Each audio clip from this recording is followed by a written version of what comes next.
교회를 통해서라기보다는 이제 드리는 사람 입장에서 신앙 고백적인 측면을 살펴봤잖아요. 근데 이제 다음 주에 우리가 볼 거는 하나님 왜 그거를 교회에 드리게 하셨나? 사실 11조에 대한 논쟁 중에 제가 잠깐 오늘 설교도 초반에 말씀드렸지만 이제 사람들이 많이 비난하는 것 중에 하나가 뭐 목사 마음대로 쓴다. 그리고 자기네 교회를 위해서만 11조를 쓴다. 이제 그런 비난들을 많이 하고 그래서 그 황제 목회 막 이런 말도 나오고 막 이상한 얘기들이 많잖아요. 근데 여러분 아시겠지만 우리나라의 어떤 뭐 사례를 그렇게 많이 받는 목사님들은 뭐 손에 꼽습니다, 사실. 뭐 거의 뭐 대형 교회, 일부 대형 교회가 그렇게 되는 거고 대부분의 목회자들은 뭐 90% 이상 참 어려운 가운데서 이제 목회를 하시는 그런 가운데 있죠. 그렇기 때문에 우리가 이제 11조의 용도에 대해서 성경이 왜 그걸 11조를 하라고 했나 이걸 율법에서 그 정신을 좀 알 필요가 있어요. 그래서 이제 오늘은 율법 이전의 11조를 좀 봤다면 다음 주엔 율법에 게시된 그 11조를 보면서 거기서 정신을 좀 알자는 거죠. 아, 이런 용도로 11조가 사용되었구나. 그리고 말하자면 이스라엘이 국가적 교회예요. 이제 스테반이 설교할 때 광야 교회라는 말을 썼는데 그래서 말하자면 그 교회에서 어떻게 그 교회를 통해서 이제 하나님이 역사하셨던가 이제 그런 거를 우리가 좀 볼 수가 있는 거죠. 그래서 이제 우리가 쭉 보면서 이 계시된 율법 가운데에서 하나님의 뜻이 어떻게 나타나 있는가 이걸 좀 볼 텐데 다음 주에 한 세 가지 정도를 볼 거예요. 이제 하나는 뭐냐면 11조를 통해서 사실은 예배를 세우는 거예요. 근데 그냥 예배가 아니라 그리스도 중심적 예배를 세우는 겁니다. 그리고 그렇게 그거를 위해서 가장 실제적으로 그 그리스도 중심적 예배를 세우기 위한 사역자를 탄탄하게 지원하는 제도를 만든 거죠. 이게 이제 구약의 율법에 나타나 있는 정신입니다. 그래서 제가 저번에 그 강의할 때는 전임 사역자의 생계를 책임지다 이런 제목을 한번 붙여봤어요. 근데 이제 사실은 그게 무슨 의미냐면 그리스도 중심의 예배를 세운다는 의미예요. 네, 이걸 좀 더 살펴보고 그 다음에 하나는 제가 이제 저번 강의에서는 그 내용을 다루진 않았는데 이번에 조금 좀 자세히 하다 보니까 잠깐만 다루겠습니다. 이 성도들 안에 하나님 앞에 감사하며 기쁨으로 예배할 수 있도록 뭐 잔치적인 개념이죠. 교회 안에 하나님을 기뻐하며 감사할 수 있는 기쁨의 공동체로서의 정체성을 위해서 그래서 11조를 사용하게 하세요. 그 다음에 세 번째, 요게 이제 오늘 우리가 잠깐 예수님도 언급하셨던 공의에 대한 부분인데 요거는 뭐냐면 사회적인 약자를 돌보는 거예요. 가난한 사람 돌보는 거. 요게 이제 11조의 용도에 나옵니다. 요 세 가지를 좀 같이 살펴볼게요. 그러니까 우리가 구약 성경에서 11조를 어떻게 사용했느냐를 보면 우리가 이 시대에 우리가 교회 헌금들을 가지고 무엇을 해야 하느냐가 좀 나와요. 제목을 그렇게 잡았잖아요. 11조를 통해 교회의 사명을 생각하다. 많은 분들이 교회에 그냥 헌금을 내요.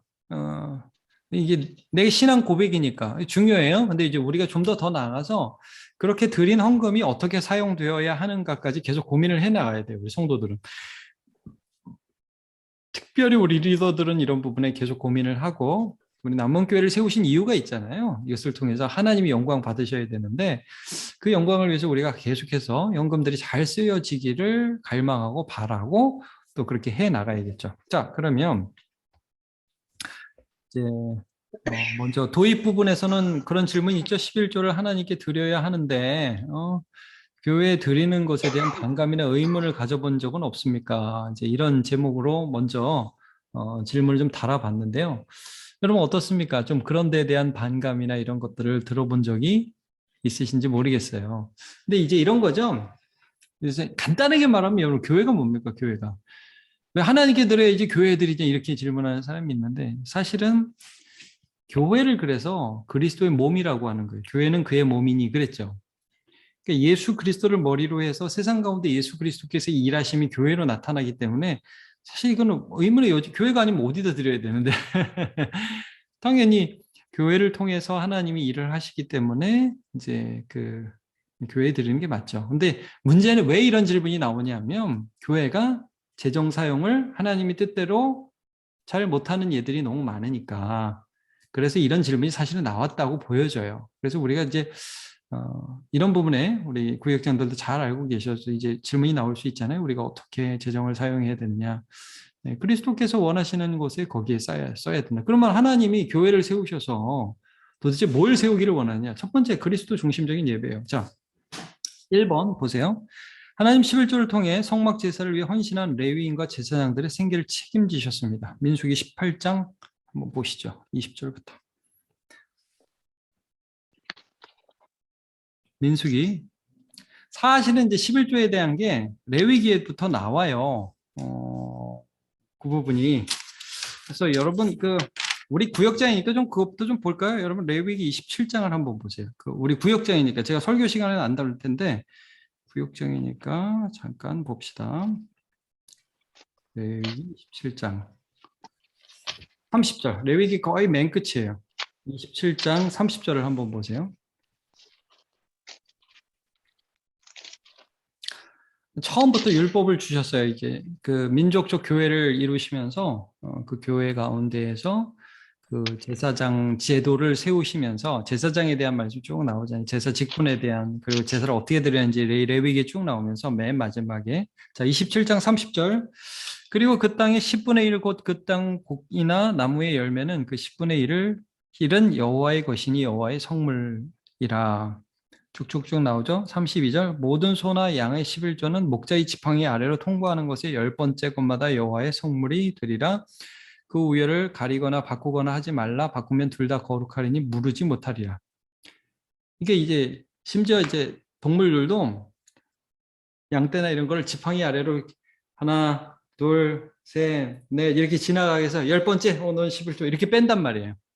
이런 식으로 해서 11조를 드리게 했고 나무 열매, 곡식 열매 이런 것도 10분의 1을 다 여호와께 성물로 드리게 하라는 말씀이 나와요. 그럼 이게 구체적으로 어떻게 쓰이느냐는 민수기 18장으로 가셔야 돼요. 민수기 18장 이제 가보겠습니다.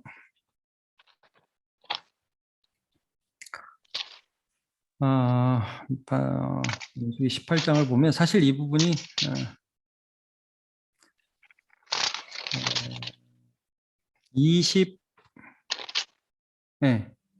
1절부터 보시면 21절부터 24절이에요.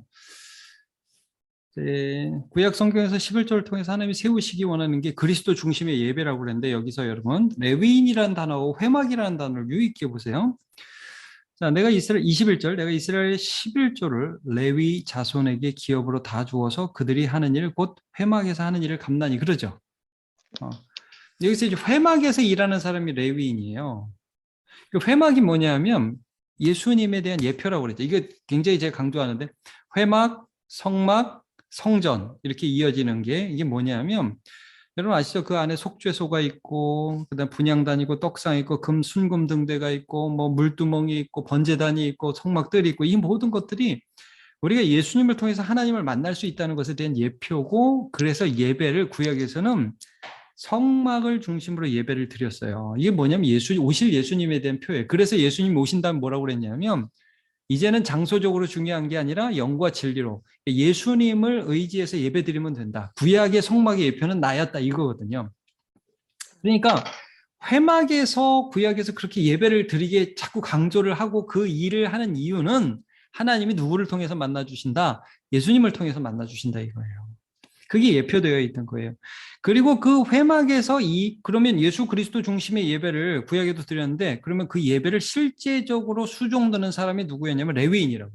그리고 제사장들도 말하자면 레위인 중에 아론 자손이 특별히 그 중에 제사장인 거예요. 네.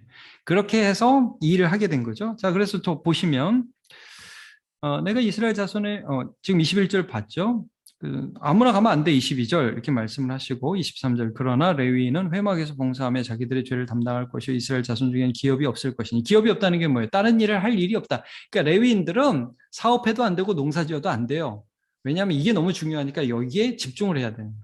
그래서 이는 너희 대대의 영원한 율례다. 이스라엘 자손이 여호와께 거제로 드리는 11조를 레위인에게 기업으로 주었으므로 내가 그들에 대하여 말하기 일스한 종이 기업이 없을 것이니라 하였노라 라고 말씀이 나오죠. 이제 이런 것들이 이제 기록이 되어 있는 거예요. 자, 이제 신명기로 한번 가볼까요? 신명기 12장 19절.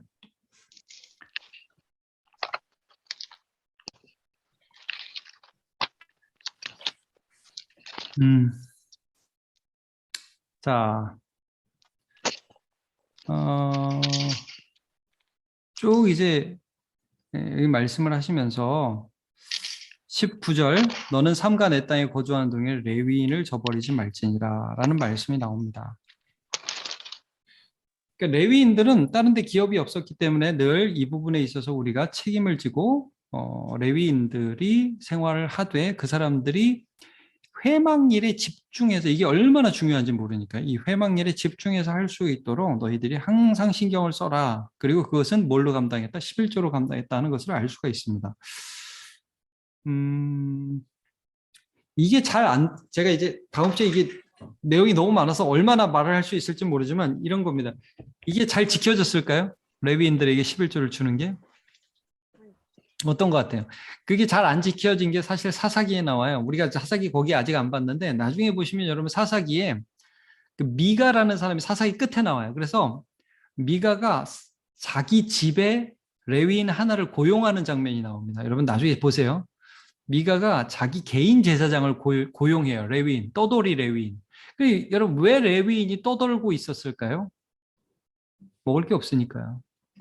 그러니까 그런 현상들이 일어났어요. 그래서 나중에 이 레위인이 거기서 하다가 뭐가 잘 되니까 나중에 단지파가 그 레위인을 자기 지파 제사장으로 또 데리고 가.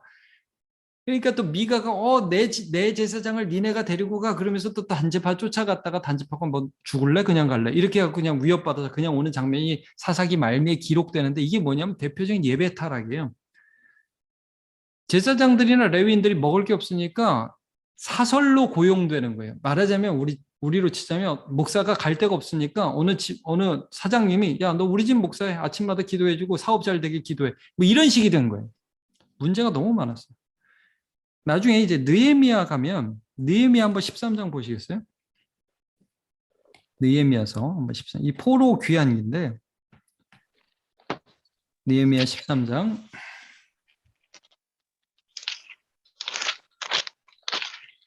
10절을 한번 보시죠.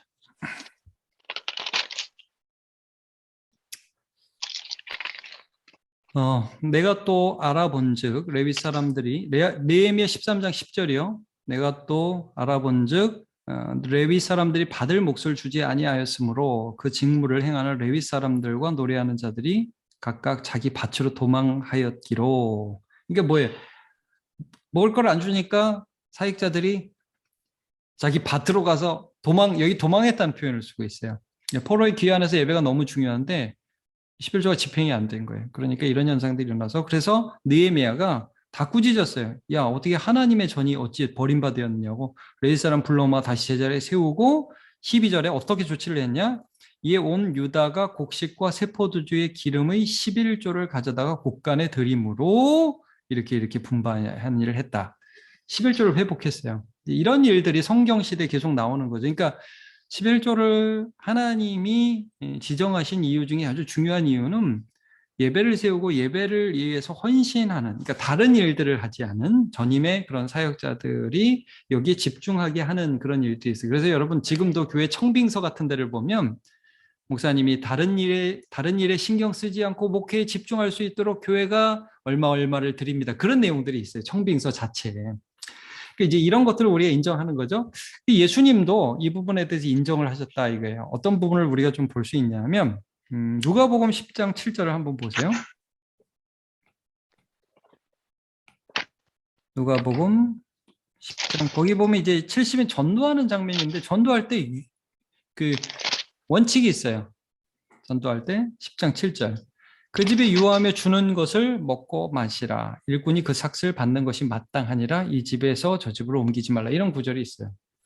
그러니까 어디 가서 전도를 하면 순회 전도자들이 전도를 할 때 정말 복음을 받아들이고 그 복음을 받아들인 사람이 그 복음 전도자를 섬길 때 여기저기 옮기지 말고 그게 하나님 주시는 거야 라고 말씀하시면서 일꾼이 삭슬 받는 게 마땅하다. 이런 말씀을 하시죠. 자, 하나만 더 보도록 할게요. 고린도전서 9장 한번 보세요. 고린도전서 9장 9절부터. 사실은 요거는 이제 7절부터인데 7절부터 우린 오늘 이제 성경 공부니까 이쪽 앞에서 자세히 볼 수 있어요. 7절을 보시면 이렇게 나오죠. 누가 자기 비용으로 군 복무를 하겠느냐. 누가 포도를 심고 그 열매를 먹지 않겠느냐? 누가 양떼를 기르고 그 양떼의 젖을 먹지 않겠느냐? 이게 사실은 이게 배경이 있어요. 제가 설교 시간에 이거 다 설명할 수 없는데, 말하자면 바울은 전임 사역자였는데 돈을 벌었어요. 그렇죠? 전임 사역자였는데 텐트 메이커를 했다고. 그리고 텐트 메이커는 우리가 생각하는 것처럼 무슨 허접한 기술이 아니라 고급 기술이었다고 그래요. 그래서 바울은 돈을 굉장히 잘 버는 그런 사람 중에 하나였나 봐요. 그래서 이 일을 하면서 돈을 버니까 오히려 뭐라고 그러냐면 쟤는 일을 해. 그러면서 또 욕을 먹은 거예요, 이게. 지금 이제 문맥이 어떤 문맥이냐면, 야, 내가 일한다고 욕 먹냐? 어? 내가 주님을 위해서 너네한테 폐 안 끼치려고 내가 이거 하는 건데, 내가 당연한 권리도 지금 받지 않으면서 이거 하고 있는데, 이거 하면서 욕 먹으랴? 이러면서 지금 말씀을 전하는 거예요. 그러면서, 원래 우리는 받을 권한이 있어. 근데 난 그걸 안 쓰는 거야. 이런 문맥입니다. 이 문맥이. 자, 그러면서, 율법도 이것을 말하지 않느냐. 8절, 9절, 모세의 율법에 곡식을 밟아 떠는 소에게 망을 씌우지 말라. 그러니까 곡식을 막 소가 밟는데 자기는 밟아서 곡식을 떨면서 먹지는 못해. 그러지 마라. 근데 이게 진짜 소를 위해서 하는 말씀이냐? 이건 사역자들에게 대한 말씀이야. 10절. 우리를 위하여 말씀하심이 아니냐? 우리를 위하여 기록된 것이 밭 가는 자가 소망을 가지고 갈며 곡식 떠는 자가 저는 함께 얻을 소망을 가지고 떠는 것이니라. 이러면서 우리가 권리가 있다. 근데 난 그 권리를 다 안 쓴다. 이제 이런 말씀입니다. 그러나 이제 전임으로 사역하는 자들에게 이런 권리가 있다는 것을 말씀해주고 있는 것이죠. 11조에 그래서 우리가 교회적으로 11조가 있어야 되는 이유 중에 아주 중요한 이유는 이 일을 위해서 그리스도 중심의 예배를 드릴 수 있도록 말씀을 선포하는 사역자들이 반드시 교회에 있어야 된다는 거예요. 이게 교회는 그래서 항상 예배를 세운다. 예배를 세우는 게 뭐냐? 예배를 잘 드리 아니죠. 사람이라는 거예요. 제가 그래서 가끔 이런 말씀 드리는데 다음 세대를 세우기 위해서 가장 중요한 투자는 뭐냐? 뭐 수련을 잘하고 먹을 걸 많이 주고, 좋습니다. 그러나 가장 중요한 투자는 교육자입니다. 제가 늘 말씀드리죠. 교육자. 그래서 실제로 하나님 말씀을 세세하게 하고 그 다음에 교육자이고 그 다음에 여러분들이에요. 여러분들을 위해서 투자하는 거예요. 교사들을 위해서 투자하는 거예요. 그래서 사람들을 통해서 말씀이 전파하기 때문에 실제적으로 다음 세대를 세울 수 있는 일은 그런 거고 하나님이 11조를 통해서 우리가 정말 세워야 제일 먼저 기본으로 교회가 교회 되기 위해서 기본적으로 제일 먼저 세워야 되는 거는 사역자라 이거예요. 이게 우리가 이 개념을 항상 좀 잘 가지고 있어야 되고 그래서 저는 우리 남문교회가 잘하고 있어서 너무 감사해요, 사실은. 뭐 저에 대해서는 사실 할 말이 없어요. 근데 이제 교회마다 우리 한국 교회가 좀 약한 게 부교육자에 대한 부분이에요. 이 부분, 부교육자에 대한 부분. 그리고 우리 교회뿐만 아니라 저는 사실 뭐 노예 목사님이라든지 이런 부분들에 대해서 우리가 신경 쓸 수 있다면 더 많이 그렇게 했으면 좋겠다. 그런 생각이 들어요. 이게 첫 번째 부분이라는 거예요. 그래서 1번 문제를 하다 말았는데 오늘날 그리스도 중심의 예배를 보존하기 위해서 본받아야 할 성경의 예는 무엇입니까? 그래서 1번 전입사역자의 생계를 책임짐으로 그들이 그리스도의 말씀과 예배에 집중할 수 있도록 한다. 자, 물론 이거는 전임 사역자들도 뭐 생계만 책임져 주니까 우리는 뭐 대충 해 이런 식으로 하면 절대 안 되죠. 이건 상호적인 거예요. 사역자들도 진짜 사명감을 갖고 이 일을 감당해야 되는 거고 교회도 이런 마음을 가지고 하나님의 뜻을 이루는 그런 마인드를 우리가 가져야 되는 거죠. 두 번째, 분별한 말씀을 들으며 자의적 예배가 아닌 그리스도 중심의 예배를 드린다. 이건 이제 성도들에게 요구되는 것이죠. 분별하는 거예요. 우리 교회가 정말 하나님 중심으로 예배를 드리는가. 로마서 12장 2절 여러분 잘 아시죠? 너희는 이 세대를 본받지 말고 오직 마음을 새롭게 함으로 변화를 받아 하나님의 선하시고 기뻐하시고 온전하신 뜻이 무엇인지 분별하도록 하라.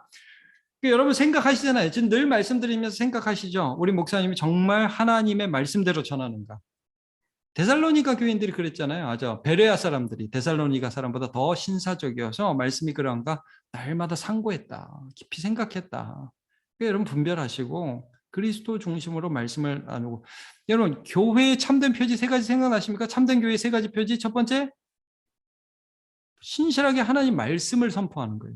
두 번째 성례 집행, 세 번째 징계 시행. 여러분 생각나시죠?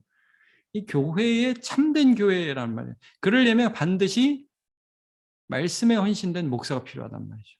이 부분. 이게 굉장히 중요해요. 그리고 11조에 여기 이 정신이 들어가 있는 거예요. 이런 사람들이 필요하다는 정신이 11조에 들어가 있는 거예요. 3번 사역자는 하나님 앞에 충성하며 성도들은 그런 사역자를 존중하며 신앙이 자라고 사랑과 신뢰의 관계를 갖는다. 그래서 너는 말씀을 전하는 자와 모든 좋은 것을 함께하라. 이런 말씀이 갈라디아서 6장 6절에 나오고 있습니다. 이게 이제 중요한 하나의 부분이고요. 11조의 두 번째 아주 중요한 부분 간단하게 했는데 이 4번으로 제가 표시를 한 거예요. 신명기 14장 22절에서 26절. 자, 신명기 14장 한번 보시죠. 신명기 14장입니다. 22절부터.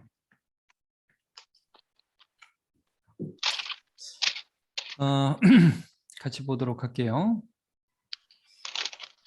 너는 마땅히 매년 토지의 소산의 11조를 드릴 것이며 매년 드리라고 그러죠. 11조를. 그래서 자, 여기 보면 23절 내 하나님 여호와 곧 여호와께서 그 이름을 두시려고 택하신 곳에서 내 곡식과 포도주와 기름의 11조를 먹으며 내 소와 양의 처음 난 것을 먹고 하나님 여호와 경외를 항상 배울 것이니라 하면서 매년 드릴 11조가 나와요. 그래서 27절까지 이 부분이 나와요. 예, 쭉 해서. 근데 이제 안 되면은 이제 그 돈으로 바꿔서 해라. 제가 이걸 다 읽지 않을게요. 예. 근데 이제 여기서 강조되는 것은 그 택하신 곳에 가서 먹어라.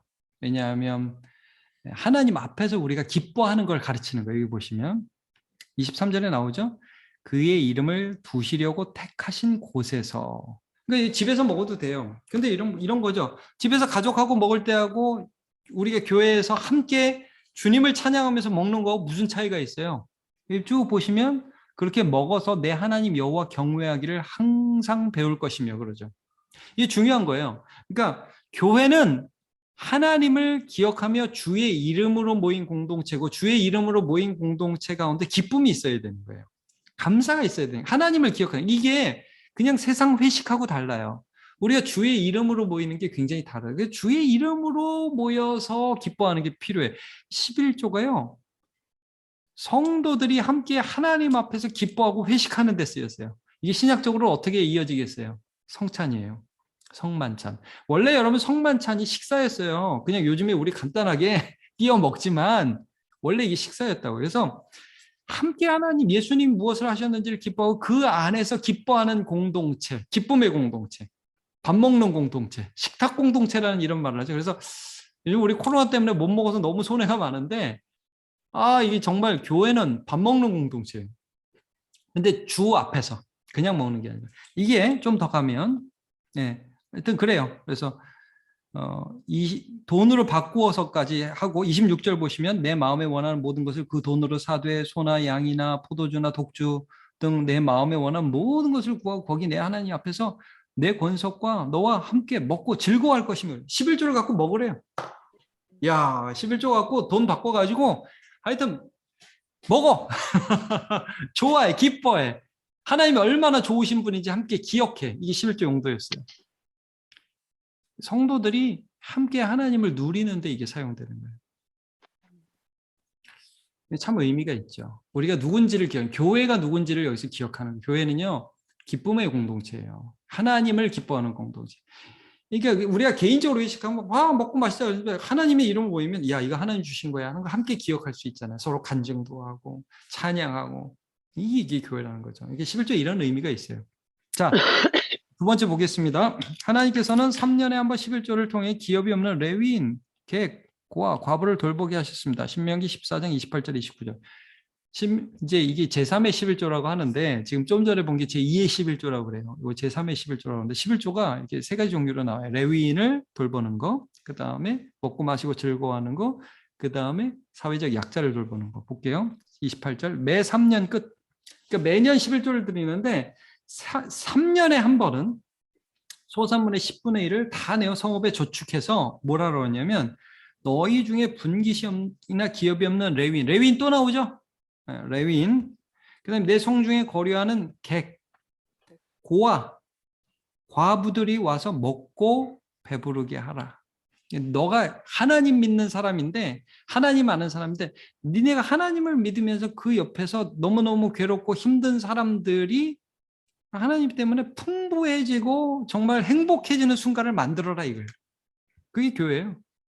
이런 의식, 이런 흐름들. 그래서 내 하나님 여호와께서 그렇게 하면 너한테 복 줄 거야. 그러니까 우리가 가난한 사람들이 어떻게 복을 주시냐면 여러분 하나님이 세상에 가난한 사람 항상 있거든요. 하나님이 가난한 사람들에게 어떻게 은혜를 주시냐면 우리한테 먼저 복을 주셔서 우리가 10분의 1을 그걸 드림으로 그것이 또 세상으로 흘러나가서 하나님을 찬양하고 영광받게 하고 우린 통로가 되는 거예요. 이게 11조의 정신이에요. 그러니까 저는 정말 우리 성도들이 뭐 대단한 부자가 아니라 하나님이 살아갈 수 있는 은혜를 계속 주셔서 그 은혜를 받아서 그것들을 교회에 드리고 교회는 그 드린 헌금을 가지고 저는 이 3년에 한 번이라는 게 굉장히 의미가 있다고. 3년에 한 번이라는 건 뭐야? 한 3분의 1 정도 되는 거죠. 그러면은 33.3%인데 교회 재정의 33.3% 정도는 그러면 이상적으로 말하면 구제 선교 장학을 위해 써야 된단 말이에요. 그런 비전을 우리가 가져야 된다고. 이게 이제 그 어느 교회야? 광염교회인가? 그 교회는 30%를 거기 쓴다. 이 아예 교회에다 딱 그 정관 같이 해놨더라고요. 교회 목표 해가지고 딱 그 표방했더라고요. 우리 교회도 열심히 하고 있어요, 여러분. 우리 교회도 제가 보니까 10% 아직 조금 안 돼요. 우리가 이게 빚도 많고 해서 어렵지만 하겠다는 마인드를 갖고 있는데 점점점 그게 더 많아져야죠. 네. 참 애쓰고 여러분 잘해주고 계셔요. 감사해요. 근데 성도들에게 하나님 복 주셔서 그것들이 사회로 흘러나기 시작한다면 한번 생각해 보세요. 남모교회가 이 주변에 있는 학교와 주변에 있는 어려운 분들 또 선교사님 이런 분들을 위해서 교회 재정이 30%가 쓰여진다. 30%면 우리가 2억이 넘죠? 세상이 놀라 자빠질걸요? 가슴 뛰지 않습니까? 저는 뭐 그런 생각하면 너무 좋은데 1년에 한 2억 이상을 선교사님과 주변에 막 장학금도 주고 어려운 분들을 위해서 기부하고 이번에 참 우리 구역장이니까 제가 좀 편하게 말씀드리면 이번에 우리가 200만 원을 선교사님을 위해서 지원하기로 하고 그 추수감사절을 헌금을 했잖아요. 제가 정말 좀 신기했어요. 평소보다 한 200만 원 정도 헌금이 더 들어왔어요. 평소 추수감사절 헌금보다. 그래서 제가 야 이건 또 뭐냐 그러면 300만 원 드린다고 그럴 걸 그랬나 그런 생각도 들고 근데 참 어려운 분들 많고 힘든 부분들 많지만 제가 이제 늘 제가 목회도 하고 예수 믿으면서 신기한 건 하나님이 우리를 채워주셔서 하나님이 기뻐하시는 일을 하는 사람들에게 은혜를 주시고 참 감동이 되게 하신다 그런 걸 많이 느껴요. 그래서 하여튼 이 교회가 제가 오늘 제목을 다시 제목을 11조를 통해서 교회의 사명을 생각하다라고 잡았어요. 교회는 어떤 존재여야 되는가? 여러분 우리 교회 빚이 있잖아요. 예, 한 30억 조금 넘어요. 예, 예, 근데 뭐 제가 오고 한 9년 됐는데 뭐 한 7, 8억 갚았어요. 갚고 뭐 이렇게 되는데 뭐 올해도 성도들이 하나님이 은혜 주셔서 믿음의 복을 주셔서 헌금하시고 제가 오늘 뭐 11조도 얘기하고 그랬는데 저는 뭐 성도들한테 여러분 내셔야 복 받을 때 뭐 그런 얘기하고 싶지 않아요. 성경대로 하고 싶고 우리도 믿음으로 앞으로 계속해서 성경대로 교회의 재정을 써 나가서 정말 하나님을 기쁘시게 좀 하자고요. 교회의 이름으로. 왜 교회가 있어야 되는지. 그러니까 세상에 예수 그리스도 중심으로 예배하는 공동체가 교회밖에 없잖아요. 그러니까 교회 정체성은 이거예요. 그걸 위해서 사역자들이 서야 되는 거고. 그리고 정말 하나님이 좋으신 분이니까 우리가 먹어야 될 거 아니에요. 먹고 기뻐하고 하나님 찬양하고 교회 핵심은 기쁨이 기쁨. 그래서 기뻐하고 그다음에 우리 주변에 있는 약자들을 돌보는 그런 일들을 하고 이런 일들이 있어야 된다는 거. 이걸 우리가 좀 생각해 봤으면 좋겠어요. 그래서 제가 다음 중 우리가 따라가고 본받아야 할 교회 비전이 있다면 골라봅시다 해서 잡아봤어요. 이제 뭐그 광염교회에도 있고 한번 그냥 생각해 본 거예요. 이게 이대로 꼭 해야 된다는 게 아니라 제가 이 문제를 여기다 넣은 거는 성도들이 많이 그냥 헌금 내고 알아서 하세요. 그리고 생각을 안 하시잖아요. 그러지 말고 교회가 어때야 되는가, 우리는 어떤 교회를 꿈꾸는가 관심을 갖자는 거예요. 자, 1번. 교회 예산의 30% 이상을 구제 선교 장학금으로 집행한다. 제가 왜 그렇게 썼다고요? 3년에 한 번 11조는 그렇게 썼어요. 그게 11조 정신이에요. 네. 그 다음에 교회가 100명 이상의 고아와 과부 생활비를 지원한다. 이거 너무, 그러니까 신약 성경에도 우리 야고보서 얼마 전에 봤죠? 하나님 앞에서 정결하고 거짓이 없는 경건은 고아와 과부를 돌보고 환난 중에 돌보고 자기를 지켜 세속에 물지 않냐는 이것이라. 분명히 말씀하세요. 이게 신약 성경에 누누이 이어져요. 사도행전의 그 헌금도 그래서 가난한 사람들을 위해 나누어 주고, 왜 7집사 뽑았는지 여러분 다시 한번 말씀드리면, 교회가 구제 선교해야 되는데 맨날 목사가 말씀 전하지 않고 돈 세고 있으려니까 안 되니까 안수집사 뽑은 거예요. 자, 3번 100명 이상의 목회자를 양성한다. 우리 교회뿐만 아니라 정말 믿음의 목회자들을 양성해 나간다. 이런 마인드를 우리가 품어야죠. 그 다음에 100명 이상의 장학금을 준다. 뭐 이런 거. 좋은 거 있으면 한번 생각해 보세요. 그래서 우리가 자꾸 꿈꾸고 기도하고 그러면 하나님이 하나님의 뜻을 우리 가운데 이루어 주시고 남은 교회가 쓰임 받을 거예요. 네, 얼마나 좋겠어요. 마치며 11조의 정신에는 교회를 향한 하나님의 뜻이 담겨져 있습니다. 그래서 에베소 1장 23절을 우리가 읽었는데 오늘 본문이었는데 뭐였는지 기억나세요? 교회는 그의 몸이니 그랬어요. 만물을 충만하게 하시는 이의 충만이시니라. 저는 이 말씀 되게 좋아요. 교회는 예수의 몸이에요. 근데 하나님이 세상을 충만하게 하시는데 뭘 먼저 충만하게 하세요? 교회를 먼저 충만하게 하신다는 거예요. 그러니까 하나님이 우리 성도들을 충만하게 하세요. 믿음으로 또 필요한 물질들을 주심으로. 그것들이 교회라는 이름으로 모여져서 뭐 이건희가 아니고 무슨 장로님 누구 이름이 아니고 뭐 집사님 누구 이름이 아니라 교회, 주님의 교회라는 이름으로 세상 가운데 쓰임받을 수 있도록 한다는 거죠. 만물을 충만하게 하시는 이의 충만이 교회예요. 교회를 통해서 하나님이 세상에 복을 주실 거예요. 이런 비전들이 어디에 녹아있냐? 11조에 녹아있는 거예요. 그래서 그리스도의 말씀이 온전히 선포됨으로 교회가 바로 서었던 기쁨의 예배의 교제를 나누고 교회 안팎에 가난하고 소외된 자를 돌보는 사명을 잘 감당하도록 기도하며 실천해 나갑시다. 그랬으면 좋겠습니다. 저도 뭐 11조에 대해서 늘 생각하다 이번에 하여튼 우리 장로님들이 한번 꼭 하시라고 그러셔서 동기가 되긴 했어요. 근데 이제 제가 쭉 준비하면서 한편으로 회개하게 됩니다. 제가 중요한 거를 이걸 욕먹기 싫어갖고 설교도 안 하고 그러다가 좀 꼭 알아야 되는 부분이다. 그런 생각이 좀 들고요. 우리 성도들에게도 뭐 우리 구역에서 특별히 이걸 나눌 때 오해하시는 분들 많이 있잖아요. 그래서 우리가 오히려 이걸 좀 긍정적인 에너지로 잘 전환시켜서 설명하고 또 안 하시는 분들, 못 하시는 분들, 믿음이 없어서 그런 분들이 있으면 설명하고 또 기도해주고 기다리시고 또 잘할 수 있도록 도와주고 오히려 그런 분들 좀 도와주는 그런 시간들 그리고 나중에 하고 싶은 마음을 가질 수 있는 그런 계기가 되면 참 좋겠습니다.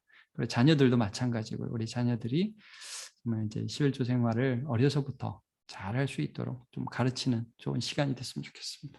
네, 제가 기도하고 마치면 되겠죠? 예, 하나님 감사합니다. 우리가 11조를 통해서 교회의 사명을 생각해 보고자 합니다.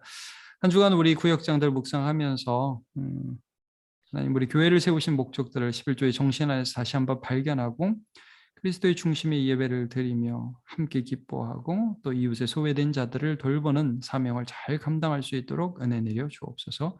감사드리고 예수님의 이름으로 기도합니다. 아멘. 예, 수고 많으셨습니다.